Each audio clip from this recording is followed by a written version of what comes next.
The average person today checks a phone over 300 times a day. Before 1995, almost none of that existed for most households. No search bar, no inbox, no map that talked back. So what filled those hours? The answer runs through card catalogs, party lines, and a switchboard operator connecting calls by hand for an entire town. And each piece of it explains exactly what a search engine, a phone, and a mailbox eventually replaced.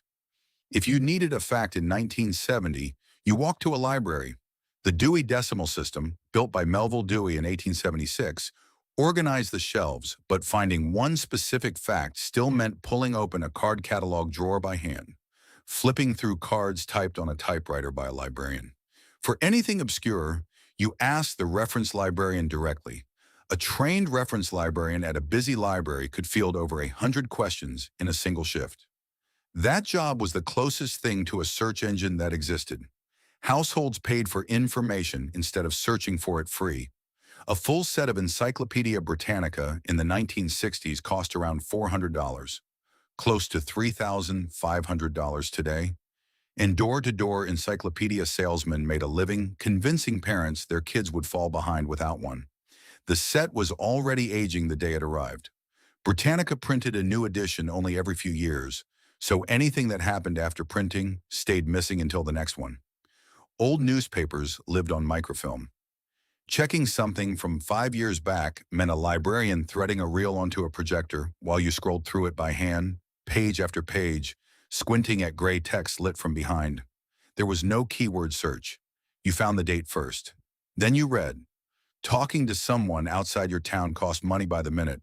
A long-distance call across the U.S. in the 1960s could run over $1 a minute, several times an hour's wage. So families scheduled calls after 11 p.m. when rates dropped and kept them under 3 minutes.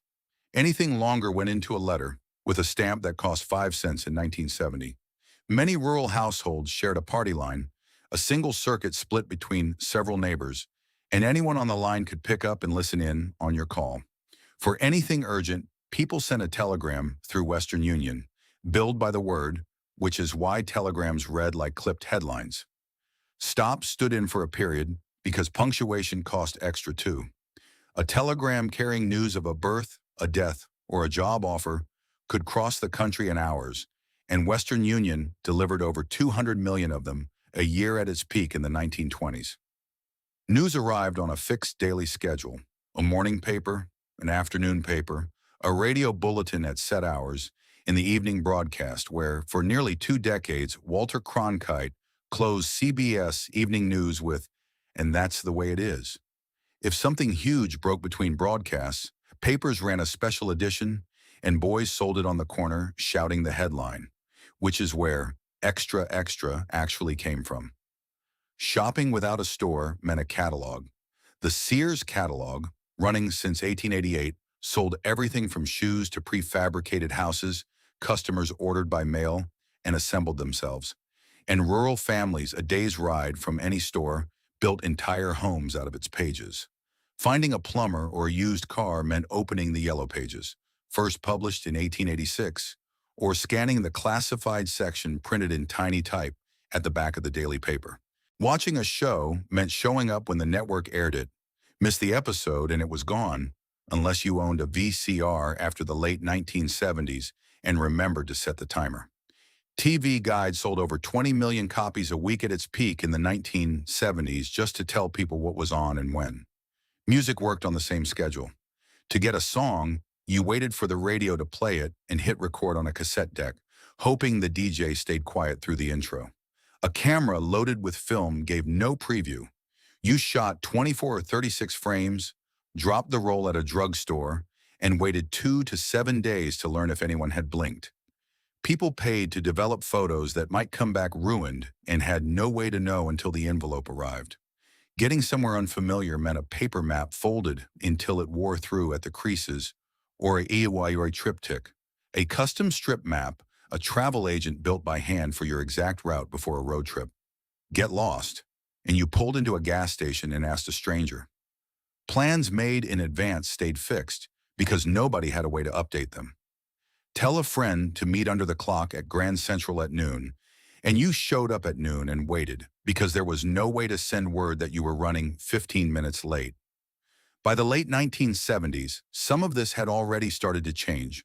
Quietly, on home computers almost nobody owned yet. In 1978, two computer hobbyists in Chicago, Ward Christensen and Randy Sears, built the first dial-up bulletin board system, CBBS, letting a home computer connect through a phone line and leave messages for strangers. The connection screeched. A single call tied up the house phone for hours, and it was the first hint of what a network full of strangers could feel like. The deeper roots reach back further, to 1969, when ARPANET linked 4 university computers as a Defense Department research project, with no plan for it to ever reach an ordinary household.